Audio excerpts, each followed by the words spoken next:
السلام علیکم فرینڈس، میں زینت انصاری۔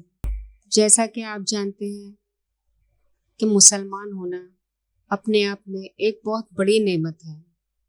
یہ اللہ کا لاکھ لاکھ شکر و احسان ہے ہم پر کہ اس نے ہمیں اپنے محبوب کا امتی بنایا، ہمیں مسلمان بنایا۔ ہمیں اسلام کو پانے کے لیے کوئی جد و جہد، کوئی محنت نہیں کرنا پڑی، کوئی قربانی نہیں دینی پڑی۔ لیکن افسوس کی بات ہے کہ ہم اتنی آسانی سے مل جانے والے اس گوہر نایاب دین کی قدر نہیں کرتے، اللہ کے بتائے ہوئے احکامات کو فالو نہیں کرتے جو کہ ہم پر فرض ہے۔ ایسے بھی کتنے لوگ ہیں جو اسلام کی تلاش میں بھٹک رہے ہیں، وہ جد و جہد کر رہے ہیں، ان کے راستے میں بہت ساری رکاوٹیں آتی ہیں، لیکن اس کی پرواہ کیے بغیر وہ اسلام کو قبول کرنا چاہتے ہیں اور قبول کرتے بھی ہیں۔ تو اسی حوالے سے آئیے دیکھتے ہیں یہ ویڈیو۔ ہماری پوری زندگی چرچ کے گرد گھومتی تھی۔ میں کہوں گی کہ جیزس میرے بہترین دوست تھے۔ میں کام کے سلسلے میں سعودی عربیہ گئی اور میرا ارادہ انہیں عیسائیت سکھانے کا تھا۔ ہر طرف سے اذانیں سن کر دل دہل گیا۔ واو، یہ واقعی بہت اثر انگیز ہے۔ مجھے جھٹکا لگا، یہ کیفیت پہاڑ کی چوٹی پر طاری ہوئی اور میں اسے بیان نہیں کر سکتی۔ میں دوڑ کر قریبی ہوٹل ڈھونڈنے لگی تاکہ اپنے خاندان کو فون کر کے بتا سکوں کہ اس سرزمین میں کچھ تو ہے، اس مٹی میں کوئی راز ہے، وہی مٹی جہاں سے شاید انبیاء اٹھائے گئے، جو ہمیں امریکہ میں محسوس نہیں ہوتا۔ جب میں نے قرآن میں سورہ مریم پڑھی تو میں نے کہا، واو، یہ سب تو بائبل میں ہے ہی نہیں۔ میں رات کو سوتی اور صبح جاگتی اور کہتی یہی سچ ہے۔ جب اللہ آپ کو کچھ بتاتا ہے تو پھر آپ کو اس کی پیروی کرنی ہوگی۔ میں گھر واپس تو عیسائی ہی گئی، لیکن کچھ بھی پہلے جیسا نہیں رہا۔ السلام علیکم سسٹر ڈیزی، ہماری دعوت قبول کرنے اور یہاں آنے کے لیے بہت شکریہ۔ ٹورڈز ایٹرنیٹی میں ہمیں آپ کو اپنے ساتھ دیکھ کر انتہائی خوشی ہو رہی ہے۔ سب سے پہلے ہمیں بتائیے سسٹر ڈیزی کون ہے؟ کیا آپ مختصراً اپنی زندگی سے متعلق بتائیں گی؟ وعلیکم السلام برادر، مجھے یہاں مدعو کرنے کا شکریہ۔ میرا نام ڈیزی ہے اور میں اسلام قبول کر چکی ہوں۔ میں کیلیفورنیا، جنوبی کیلیفورنیا میں پلی بڑھی۔ میں نے اپنا زیادہ وقت سمندر میں سرفنگ اور گھڑ سواری میں گزارا۔ میرا خاندان کیتھولک تھا، ہم ایک مذہبی آئرش کیتھولک خاندان میں پروان چڑھے۔ میری بہن دراصل تھرڈ آرڈر کارملائٹ نن تھی۔ میرے چند چچا پادری ہیں۔ میں نے تقریباً 20 سال پہلے اسلام قبول کیا اور الحمدللہ تب سے اب تک بہتر مسلمان بن رہی ہوں انشاءاللہ۔ ایمان کے لحاظ سے آپ کی زندگی کیسی تھی؟ آپ کس پر ایمان رکھتی تھی؟ اس وقت کا ماحول کیسا تھا؟ اس سے پہلے میں ہمیشہ جیزس یا مریم سے دعا کرتی تھی اور روزری پڑھتی تھی، یعنی یہ تسبیح جیسی ہوتی ہے، لیکن یہ مریم سے دعا کرنا ہوتا تھا جو بالکل مختلف تھا۔ اور میرا جیزس کے ساتھ ایک رشتہ بن گیا تھا۔ میرے خاندان نے چند چرچ بھی تعمیر کیے۔ ہماری پوری زندگی چرچ کے گرد گھومتی تھی۔ کیٹیکزم، CCD، کانفرمیشن کلاسز جانا، نوجوانوں کو تعلیم دینا اور اسی طرح کی سرگرمیاں۔ اس وقت میری سب سے اچھی سہیلیاں ننس تھیں۔ مجھے سکھایا گیا تھا کہ جیزس خدا ہے اور یہ تین ایک ہیں، یعنی جیزس، روح القدس، ٹرینٹی کا تصور۔ ظاہر ہے کیونکہ ہم کیتھولک تھے۔ میں کہوں گی کہ ہمیں سکھایا گیا تھا کہ جیزس میرے بہترین دوست ہیں۔ ہم ہر چیز کے لیے انہی پر انحصار کرتے اور ہر وقت ان سے بات کرتے رہتے۔ ایسی کون سی بات تھی جس نے آپ کو اپنے عقائد پر شک کرنے پر مجبور کیا؟ مجھے سمجھ نہیں آیا کہ اگر وہ خدا ہے تو وہ مر کیوں رہے تھے؟ خدا نہیں مرتا۔ میں ہمیشہ یہ بات سمجھنے سے قاصر رہی، خدا اپنے بیٹے کے ساتھ ایسا کیوں کرے گا؟ اگر وہ خدا کا بیٹا ہے تو پھر اسے تکلیف کیوں دی؟ خدا نے اسے بچایا یا واپس کیوں نہیں بلا لیا؟ میں بچپن میں یہی سوچا کرتی تھی، کیسا خدا ہے جو اپنے بیٹے کے ساتھ ایسا سلوک کرے یا ہونے دے؟ یعنی صلیب پر چڑھائے جانے اور ٹرینٹی کے بارے میں بہت سی باتیں تھیں جو میری سمجھ سے باہر تھیں۔ آپ کا اسلام کی جانب سفر کیسے شروع ہوا؟ میں کہوں گی جب میں سعودی عرب گئی۔ میں وہاں امریکن ایمبیسی میں کام کر رہی تھی، جہاں مجھے ایمبیسی کے عملے کے لیے ایک چائلڈ کیئر قائم کرنا تھا۔ میں وہاں گئی لیکن ساتھ ہی اپنے پادری کے ساتھ بھی کام کر رہی تھی، اور جب میں نے انہیں بتایا کہ میں وہاں جا رہی ہوں تو انہوں نے کہا یہ عیسائیت کو وہاں پہنچانے کا بہترین موقع ہے کیونکہ ہمیں وہاں داخلہ نہیں ملتا۔ اس زمانے میں عیسائیوں کے لیے وہاں جانا واقعی بہت مشکل تھا، تو انہوں نے کہا تم یہ کام کر سکتی ہو، ہم تمہیں عربی میں ترجمہ شدہ بائبل دیں گے اور تمہیں سب سامان مہیا کریں گے۔ تم وہ شخص بن سکتی ہو جو انہیں جیزس کی محبت کے بارے میں سکھائے گی، کیونکہ وہ اس سے واقف نہیں ہے۔ یہ ایک غیر مہذب معاشرہ ہے اور ان کو کچھ پتہ نہیں، لہٰذا انہیں یسوع کی محبت اور مریم کو جاننا ہوگا۔ اسی نیت سے میرا سفر شروع ہوا۔ میں اسی مقصد سے وہاں گئی، اور جب مجھے سعودی لوگوں سے بات کرنے کا موقع ملا تو میں نے محسوس کیا کہ اگرچہ مجھے قرآن کا کچھ علم نہیں تھا لیکن انہیں بائبل کا علم تھا۔ وہاں بہت لوگ بائبل جانتے تھے، وہ سکھائی گئی تعلیمات سے بخوبی واقف تھے، انہیں جیزس کے بارے میں مجھ سے زیادہ معلوم تھا۔ جب میں ان کو جیزس کے معجزات بیان کرتی تو وہ الگ معجزات بیان کرتے۔ انہوں نے بچپن میں بولنے کے معجزے کا ذکر کیا اور پھر دوسرے معجزات بھی سنائے۔ پھر انہوں نے میری کا ذکر کیا، وہ مجھے سورہ مریم کے بارے میں بہت خوبصورت باتیں بتاتے، اور کھجور کے درخت دوران زچگی وہ اس سے کھجوریں حاصل کر رہی تھیں، اور میں سوچتی ارے یہ سب تو بائبل میں ہے ہی نہیں، اور یہ وہی ہے جنہیں ہم خدا مانتے ہیں، جن پر ہم ایمان رکھتے ہیں، یہی ہمارے مسیحا ہیں، یہی یسوع مسیح ہے۔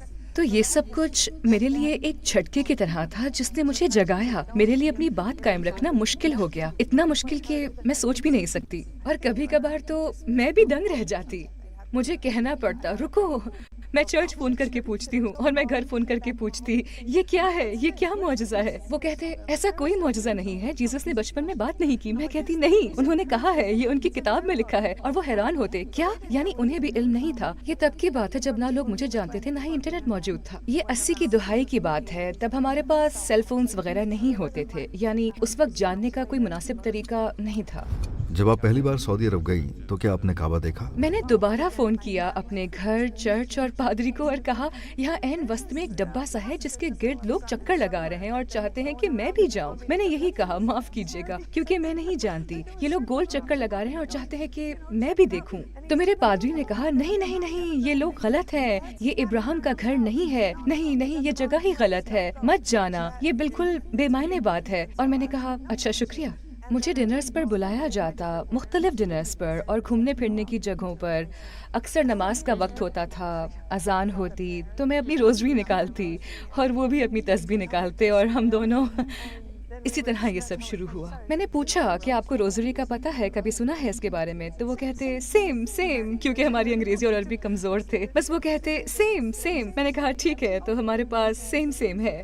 پھر میں ان سے جیزس کے بارے میں بات کرنے لگی۔ وہ بولے ہم جانتے ہیں عیسیٰ کو، عیسیٰ بن مریم، اور میں حیران رہ گئی، کیا آپ لوگ ان کا مختلف نام لے رہے ہیں مگر شاید شخصیت ایک ہی ہے؟ اور پھر مجھے پتا چلا کہ شاید یہی ان کا اصل نام ہے۔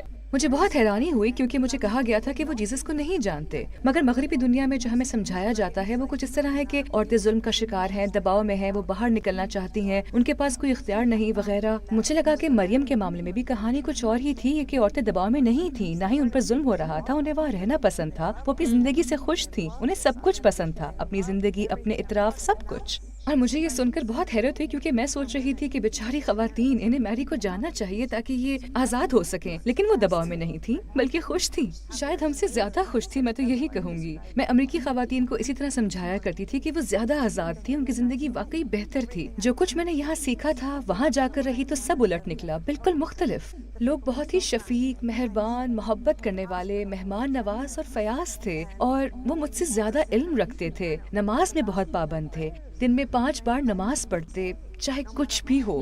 میں واپس تو عیسائی ہی آئی لیکن کچھ بھی ویسا نہ رہا، یوں لگا جیسے وہاں میرے دل میں ایک بیج بو دیا گیا ہو، اور وہ بیج کبھی ختم نہ ہوا جتنا میں نے کوشش کی، اور یہ ایک طویل آزمائش تھی۔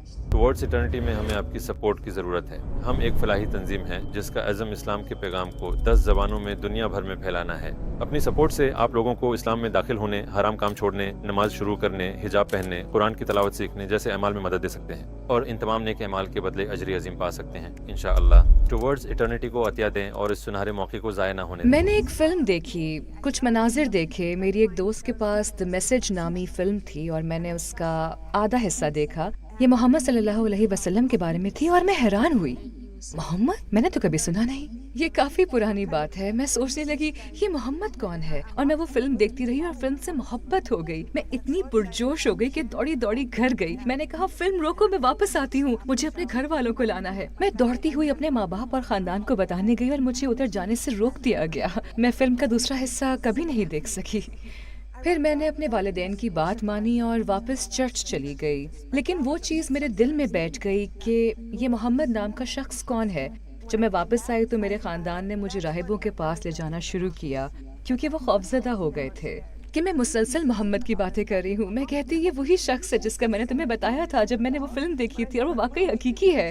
میں نے دیکھا ہے اور یہ کچھ بہت بڑا ہے, یہ معمولی نہیں ہے, یہ بڑی چیز ہے جو اسلام کہلاتی ہے. تو وہ گھبرا گئے, میرا خاندان غصے میں آ گیا, ڈر گیا. میری بہن جو نن تھی مجھے مختلف پادریوں کے پاس لے گئی, بڑے سے بڑے یعنی بشپ اور کارڈنل تک. اس نے ایک بھارتی راہب کو ڈھونڈا جو مسلمانوں کے ساتھ رہا تھا اور مسلمانوں کے ساتھ اسکول گیا تھا. اس نے کہا یہ تمہیں سمجھا دے گا کہ یہ سب کچھ ٹھیک نہیں ہے. میں 7 سال تک ہر ہفتے اس کے پاس جاتی رہی, بحث کرتی رہی. میں اسے محمد کے بارے میں بات کرتی اور وہ کہتا تم ایک پاگل شخص کی پیروی کیوں کرنا چاہتی ہو, نعوذ باللہ. میں رات کو سوتی اور صبح اٹھ کر کہتی یہی سچ ہے, تم درست راستے پر ہو, آگے بڑھو, پیچھے نہ ہٹو. تو پھر میں ہر ہفتے راہبوں کے پاس جاتی اور انہیں بتاتی جو کچھ میں نے وہاں رہ کر سیکھا تھا. مجھے انگریزی زبان میں قرآن ملا اور ان کے پاس ایک بڑی لائبریری تھی, لیکن ان کے پاس قرآن نہیں تھا. تو میں نے سوچا شاید یہ ان کی لائبریری کے لیے اچھا ہو. میں ان کے لیے قرآن لے کر گئی, لیکن وہ بہت ناراض ہو گئے اور قرآن اٹھا کر مجھ پر پھینک دیا اور بولے تم اس سب کو چھوڑو گی نہیں, تمہارے ساتھ آخر مسئلہ کیا ہے, تمہیں اسے اپنے دماغ سے نکالنا ہوگا. یہ سب بہت مشکل تھا. بعد میں وہ راہب سخت بیمار ہو گیا, اسے بہت بھیانک کینسر ہو گیا. یہ بہت افسوسناک تھا. اس نے مجھ سے معافی مانگی. مرنے کے وقت اس نے کہا میں نے جو کچھ تمہارے ساتھ کیا میں اس پر شرمندہ ہوں, اور بولا سب انسان اچھے ہوتے ہیں, چاہے وہ عیسائی ہوں, یہودی یا مسلمان ہوں. اچھے برے لوگ سب جگہ ہوتے ہیں اور میں اپنے کیے پر شرمسار ہوں.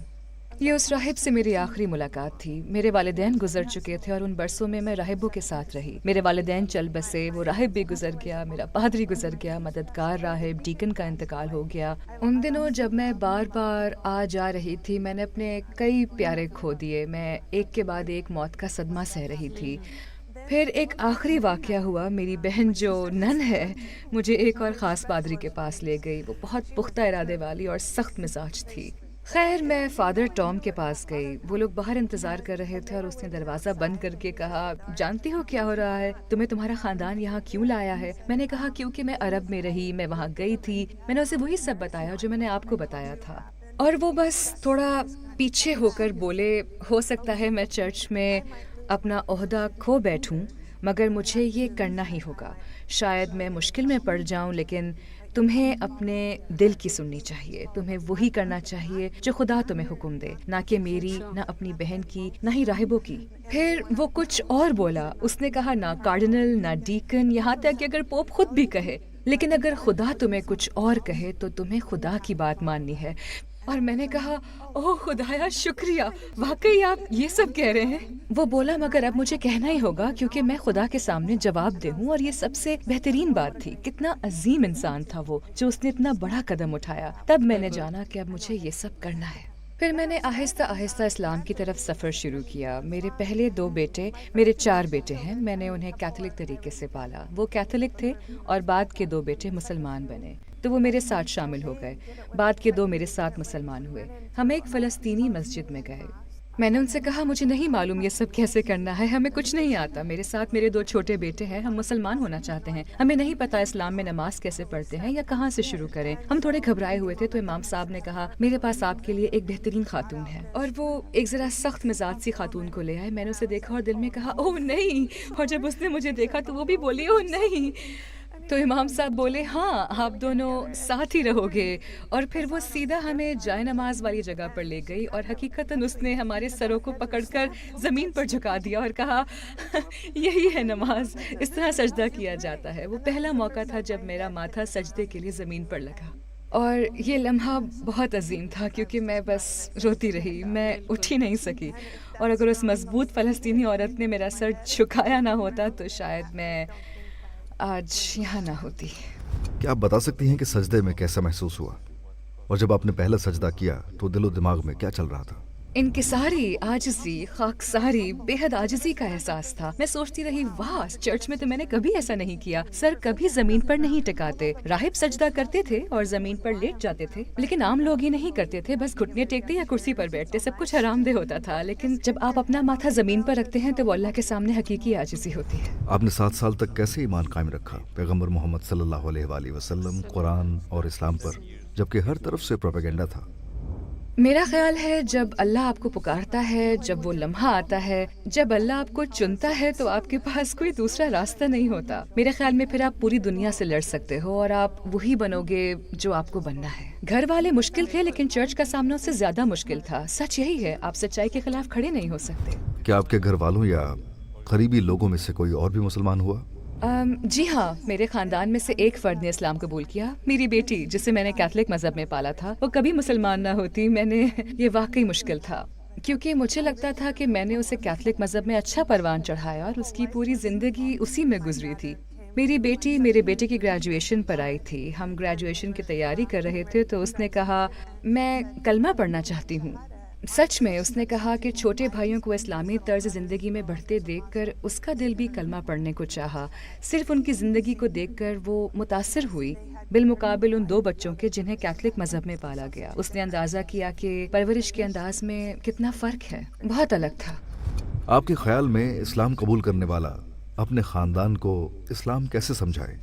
میرے خیال میں وہ ڈرتے ہیں. زیادہ تر لوگ جن سے اب تک میری ملاقات ہوئی ہے وہ خاندان کو بتانے سے ڈرتے ہیں. مجھے لگتا ہے کہ آپ کو اس پر توجہ دینی چاہیے کہ خاندان سے ڈرنے کے بجائے اللہ سے ڈرے. بات سیدھی سی ہے نا؟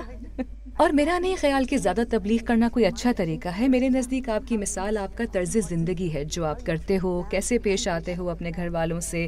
مسلمان ہونے کے بعد آپ کو خاندان سے پہلے سے بھی بہتر سلوک کرنا چاہیے، رائٹ؟ آپ کا برتاؤ پہلے سے بہتر ہو. اور جب وہ یہ سب دیکھتے ہیں، جیسے میری بیٹی نے دیکھا کہ بطور مسلمان اب ہمارا طرز زندگی کیسا ہے، ہمارے بھائی کیسے اسلامی ماحول میں پروان چڑھ رہے ہیں، تو اس کا اثر تبلیغ سے کہیں زیادہ ہوتا ہے. کیونکہ بعض اوقات باتیں صرف باتیں ہی رہ جاتی ہیں، خاص طور پر وہ لوگ جو دوسری طرف ہیں. انہیں اسے دیکھنا ہوگا تاکہ وہ یقین کریں. کیا آپ نے کبھی ایسا کوئی خاص واقعہ محسوس کیا ہے جس میں آپ کو اللہ سے خاص تعلق کا احساس ہوا؟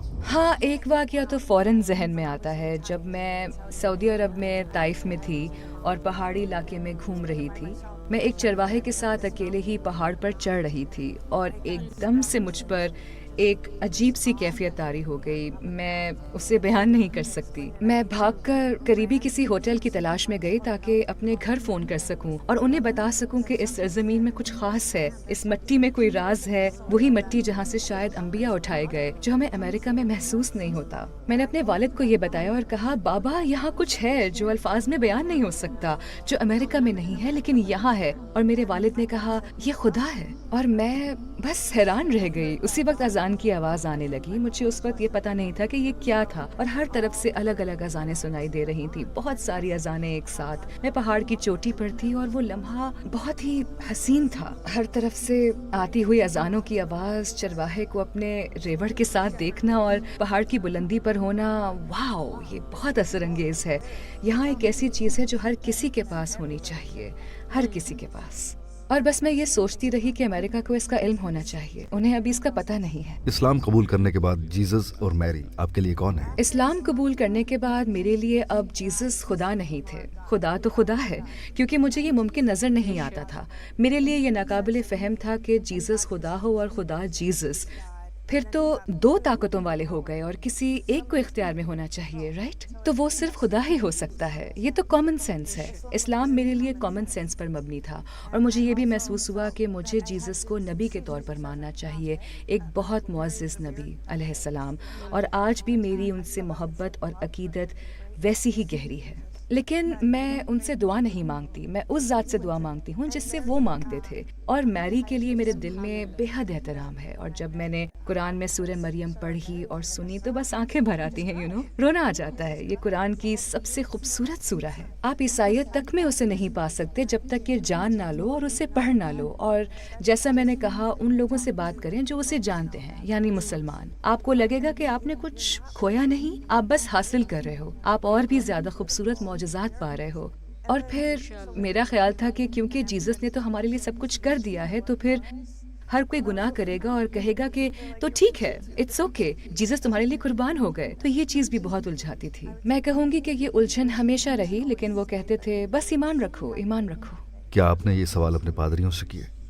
اوہ ہاں، اور انہوں نے میں بہت شرمیلی تھی، زیادہ سوال نہیں کرتی تھی، لیکن جب کبھی کرتی تو کچھ باتیں ان سے کرتی تھی جنہیں میں سمجھ نہیں پاتی تھی، اور وہ کہتے بس اندھا یقین رکھو، وہ اسے غیب یا نامعلوم کہتے تھے، بس ایمان رکھو، سوال نہ کرو۔ تو میں یہی کرنے کی کوشش کرتی تھی، اور اگر آپ یہ بھی ایک بات تھی کہ اگر آپ سوال کریں تو وہ کہتے بس اندھا یقین رکھو، تمہارا ایمان کمزور ہے، جبکہ اسلام اس کے برعکس ہے، اسلام سوال کرنے کی حوصلہ افزائی کرتا ہے۔ تو جیزس سے متعلق جو باتیں تھیں اور ٹرینٹی کو لے کر جو الجھن تھی جو میں نے آپ کو بتائیں، انہوں نے مجھے یہی کہا۔ اگر کوئی عیسائی آپ سے پوچھے کہ آپ نے جیزس اور میری کو کیوں چھوڑا اور مسلمان کیوں ہیں؟ میں نے نہیں چھوڑا، میں انہیں بتاؤں گی کہ میں نے نہیں چھوڑا، بلکہ مسلمان ہو کر میں نے انہیں اور بہتر جانا اور ان سے زیادہ محبت کی۔ میں دراصل سعودی عرب میں کام کرنے گئی تھی، میں یہ سوچ کر گئی تھی کہ وہاں جا کر انہیں عیسائیت کے بارے میں سکھاؤں گی، لیکن ایسا بالکل نہیں ہوا، بلکہ وہ لوگ مجھے میری ہی عیسائیت کے بارے میں سکھا رہے تھے۔ وہ میرے نجات دہندہ جیزس کرائسٹ کے بارے میں مجھ سے زیادہ جانتے تھے، اور یہ بات واقعی میرے لیے حیران کن تھی۔ سچ میں نے سوچا یہ تو بہت بڑے معجزات ہیں جو آپ مجھے بتا رہے ہیں۔ میں واپس جاتی اور وہ کہتے یہ تو کہیں ہے ہی نہیں، پتہ نہیں تم کیا کہہ رہی ہو۔ اور پھر میں نے سوچا عیسائی آخر یہ کیسے نہیں مانتے، یہ خدا اور مسیح ہیں، وہ قرآن میں موجود اس معجزے کو کیسے نہیں مانتے؟ اگر آپ اپنے 18 سالہ خود سے بات کریں تو کیا کہیں گے؟ اوہ اسلام اسلام اسلام کم عمری سے ہی شروع کرو، جیسے ہی سچ جان لو اسی وقت شروع کرو، انتظار نہ کرو، بالکل بھی انتظار نہ کرو، ہاں ایک لمحہ بھی ضائع نہ کرو۔ جو لوگ اس وقت آپ کو دیکھ رہے ہیں اور اسلام کی طرف مائل ہیں لیکن اپنے گھر والوں یا رشتہ داروں کے رد عمل سے ڈرتے ہیں، تو آپ ایسے شخص سے کیا کہنا چاہیں گی؟ آپ جو کچھ میڈیا میں سن رہے ہو اس پر یقین نہ کرو، خود تحقیق کرو یا مستند ذرائع سے معلومات لو، مسلمانوں سے خود جاننے کی کوشش کرو۔ ڈرو نہیں، ڈرنے کی کوئی بات نہیں۔ اگر تم نے شہادت دے دی اور پھر بھی کچھ غلط ہو گیا، جیسے میرے ساتھ ہوا، میں پھر چرچ چلی گئی تھی، اٹس اوکے، اٹس اوکے۔ شہادت سے ڈرنے کی ضرورت نہیں، یہ صرف برکتیں ہی برکتیں اور رحمتیں لاتی ہے، اور ہم سب تمہارے ساتھ ہیں، ہم سب ایک امت ہیں، ہم سب آپ کی فیملی ہیں۔ آپ کو لگے گا کہ شاید آپ خاندان کھو رہے ہیں، لیکن تمہیں اس سے کہیں بہتر خاندان ملے گا۔ مسلمانوں کا ایک ایسا خاندان ملے گا جو اس خاندان سے بھی بڑھ کر ہوگا جو تمہیں اللہ کی طرف سے ملا۔ ذرا تصور کریں کہ آپ جنت میں پہنچ گئی ہیں انشاءاللہ۔ اللہ اور رسول اللہ صلی اللہ علیہ وآلہ وسلم کے بعد آپ کس سے بات کرنا چاہیں گی؟ جیسس ہو، اور ان سے کیا کہنا چاہیں گی؟ خدایا یہ بھی بڑا مشکل سوال ہے۔ مجھے افسوس ہے کہ آپ کی قوم آپ کو سمجھ نہ سکی، اور آپ نے تو سچا پیغام پہنچایا تھا لیکن لوگوں نے اسے غلط لے لیا۔ مجھے افسوس ہوتا ہے، مجھے ان کے لیے دکھ محسوس ہوتا ہے، کیونکہ میرا دل کہتا ہے کہ جیزس نے کبھی نہیں کہا تھا کہ انہیں پکارو یا ان کو پوجو، تو میں بس یہ سوچ کر خوش ہو جاؤں گی کہ وہ بھی مسلمان ہیں اور حضرت محمد صلی اللہ علیہ وسلم کے ساتھ ہیں۔ اور اب سب کچھ واضح ہو گیا ہے، کیونکہ عیسائیوں کے ہاں مجھے لگتا ہے ابھی تک یہ واضح نہیں ہے، لیکن اسلام میں جیزس کی بات واضح ہے۔ وہ ایک پیغام لے کر آئے تھے، لیکن وقت کے ساتھ وہ پیغام بہت بگڑ گیا، مسخ ہو گیا، اور یقیناً یہ ان کے لیے بہت مشکل رہا ہوگا۔ سسٹر ڈیزی، آپ کے جوابات کا، آپ کی پرخلوص باتوں کا بہت شکریہ۔ ٹورڈز ایٹرنیٹی میں ہمیں آپ کی میزبانی کر کے بہت خوشی ہوئی۔ اللہ آپ کو اس دین کے لیے کی گئی ہر کوشش کا بہترین اجر دے۔ مجھے بلانے کا بہت شکریہ۔ اللہ آپ کو اس کام کے لیے اور آپ کی ہر کوشش کے لیے اجر دے۔ جو کچھ آپ کر رہے ہیں وہ واقعی ایک خوبصورت عمل ہے۔ شکریہ۔ تو دیکھا آپ نے کہ ان بہن نے کیا کوشش کی۔ یہ سعودی عرب گئی تاکہ اپنی عیسائیت کو وہاں پھیلا سکیں، اپنا مذہب ان لوگوں کو سمجھا سکیں، لیکن اللہ رب العزت نے انہیں قبول کر لیا اور انہیں دین اسلام عطا فرمایا، ان کو ایمان کی دولت سے نواز دیا۔ اللہ رب العزت ان کو اجر عظیم عطا فرمائے۔ تو اس ویڈیو میں صرف اتنا ہی۔ اپنا خیال رکھیے، ہمارے چینل کو سبسکرائب کیجیے، ویڈیو کو لائک اینڈ شیئر ضرور کیجیے۔ اللہ حافظ۔